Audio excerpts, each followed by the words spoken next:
assiste ici à un tir à la corde gravitationnelle, la Terre étant la corde qui ne pourra résister à la tension.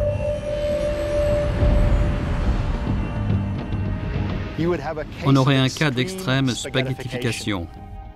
La Terre serait étirée dans les deux directions vers les deux trous noirs et pourrait même être ainsi déchirée, écartelée. Et puis ces morceaux seraient réduits en pièces, qui seraient dépecés en plus petits morceaux. Ensuite, les dernières fibres de la Terre seront avalées par l'horizon des trous noirs. Les deux trous noirs seront comme des serre-livres sur une étagère vide où la Terre aurait été rangée autrefois.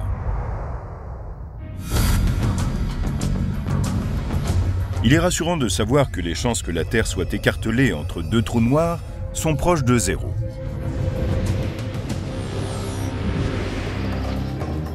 Mais le physicien Travis Taylor, qui a écrit plusieurs ouvrages de science-fiction sur les dangers de l'espace extérieur, a une autre idée à propos des capacités destructrices des trous noirs.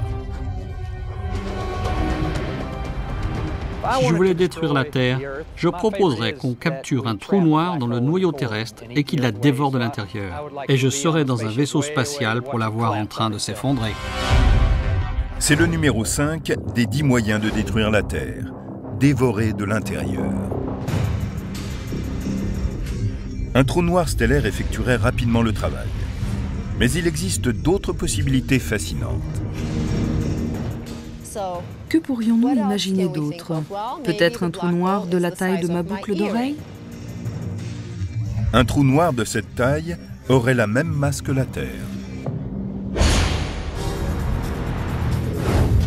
Prenons ce mini trou noir et faisons-le entrer par le pôle Nord. Supposons que la vitesse et l'angle de l'objet lui permettent de terminer sa course au centre de la Terre. On sentirait immédiatement que quelque chose va de travers.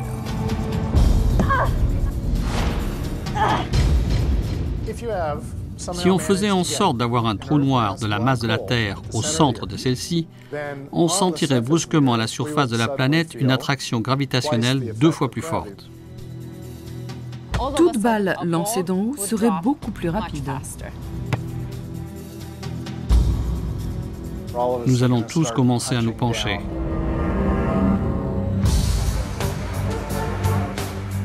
Tandis que les êtres vivants luttent désespérément, le mini-trou noir aspire la matière. Plus il en avale, plus la Terre voit arriver sa fin. Si le trou noir attire les matériaux vers l'intérieur, tout ce qui est en surface s'effondre. C'est ainsi qu'on assiste à d'énormes tremblements de terre et que des failles déchirent la croûte terrestre. De nouveaux volcans apparaîtraient, des points où le magma se libérerait grâce au trou noir. On peut imaginer toutes sortes de scénarios passionnants. Après des mois de phénomènes de plus en plus violents, la phase finale prendra moins d'1 heure. La Terre commencera à s'effondrer sur elle-même, et ce qui restera sera avalé par le trou noir. L'Himalaya sera peut-être le dernier vestige de la Terre avant de sombrer lui aussi à l'horizon du trou noir et de disparaître à jamais. Si quelqu'un était en train de regarder cela d'un vaisseau spatial, ce qu'il verrait ressemblerait sans doute à une coquille d'œuf s'écrasant de l'intérieur. Si on attachait une ficelle à chaque point de l'intérieur d'une coquille d'œuf et qu'on tire d'un seul coup, on la verrait immédiatement s'effondrer sur elle-même.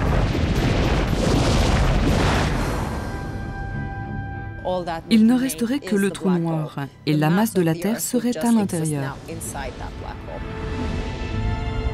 Personne n'a jamais découvert un trou noir de la masse de la Terre.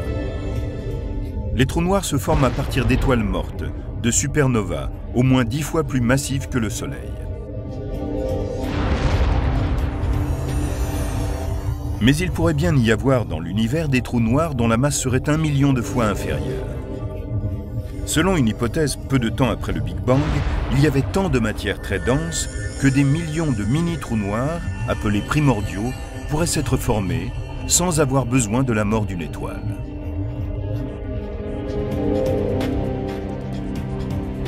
Nous ne connaissons pas l'existence de trous noirs de ce type, mais ils pourraient exister et ils pourraient dévorer la Terre. Nous n'en trouverons sans doute pas de ce type pour l'expérimenter. Mais pourrait-on créer un mini-trou noir ici, sur Terre? Peut-être, grâce à un accélérateur de particules comme le Grand Collisionneur d'Hadron européen. C'est ce que voulait nous demander Justin de Salt Lake City. Alors, il nous a envoyé sa question. Un grand collisionneur peut-il produire un trou noir? C'est une bonne question. De nombreux physiciens aimeraient savoir si le Grand Collisionneur d'Hadron pourrait produire de mini-trous noirs. En principe, c'est possible s'il arrive à comprimer un maximum de matériaux dans un volume suffisamment petit. Cela donnerait un trou noir. Ce type de trou noir s'évaporera très vite.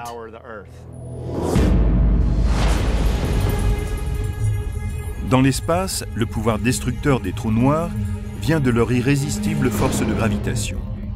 Mais un manque de gravitation qui affecterait la Terre représenterait une menace pour la planète. C'est ce qui intrigue l'astronome Alex Filippenko.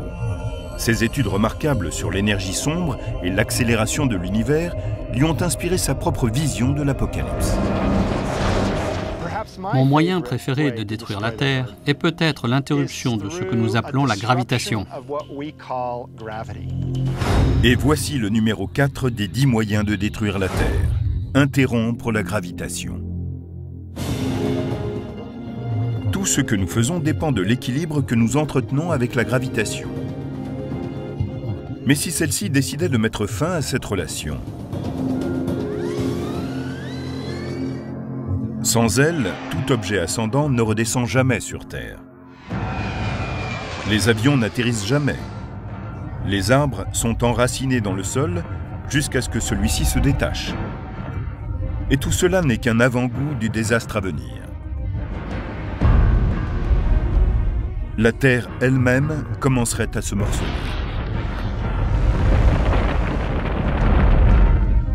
Cela semble impossible, mais la force de gravitation pourrait-elle s'interrompre? C'est incroyable, mais la réponse est oui, c'est possible. Il se peut qu'un jour, la gravitation cesse d'exister.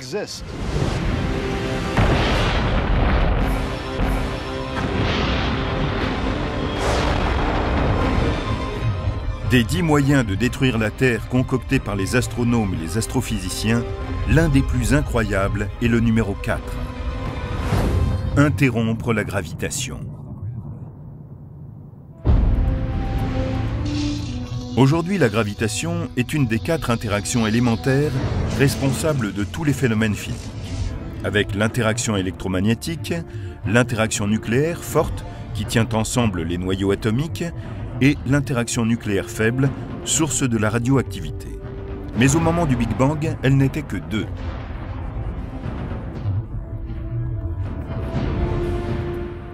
Quand l'univers n'était âgé que d'une fraction de seconde, l'interaction nucléaire forte était unie à ce qu'on appelle l'interaction électrofaible, c'est-à-dire un alliage d'électromagnétisme et d'interaction nucléaire faible. Cette super-force aurait pu créer une super-énergie qui aurait provoqué une expansion quasi instantanée de l'univers appelée inflation. Il est devenu monstrueusement grand en un temps très bref. Mais une minuscule fraction de seconde après le Big Bang, l'inflation s'est arrêtée et les interactions se sont séparées.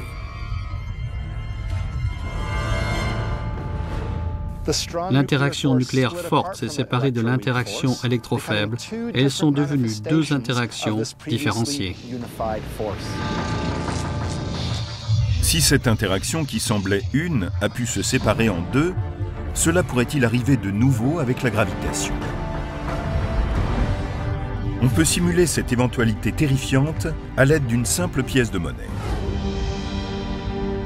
Une pièce possède 2 faces.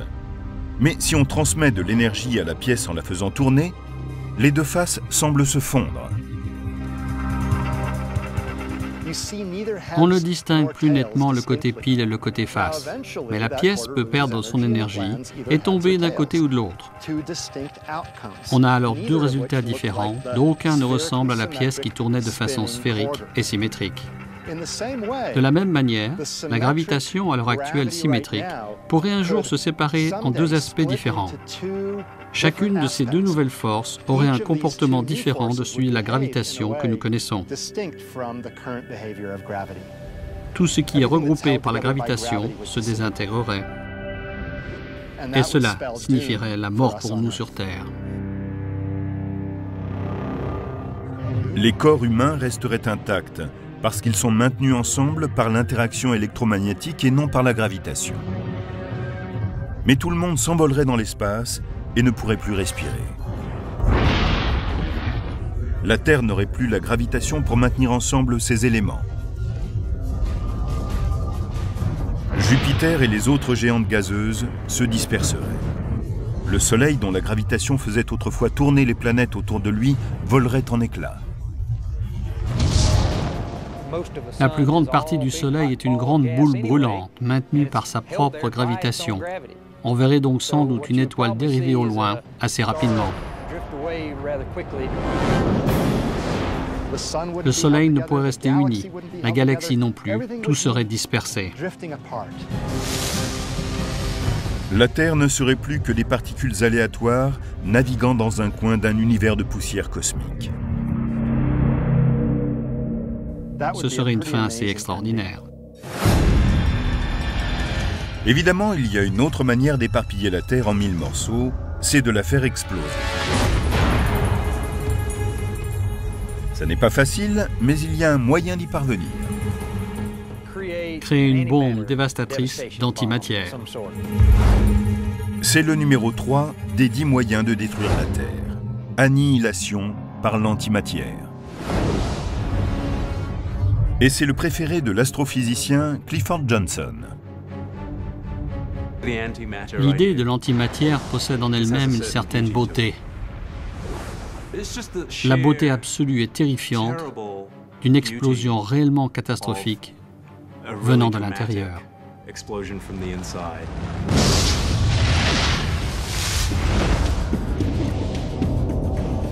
L'antimatière est exactement comme la matière. C'est l'opposé. La matière et l'antimatière se détruisent mutuellement dans un souffle prodigieux. C'est la formule d'Einstein, E égale mc2, mise en action. Il s'agit de prendre cette matière et cette antimatière, de les combiner et de libérer ainsi de l'énergie pure. Une livre d'antimatière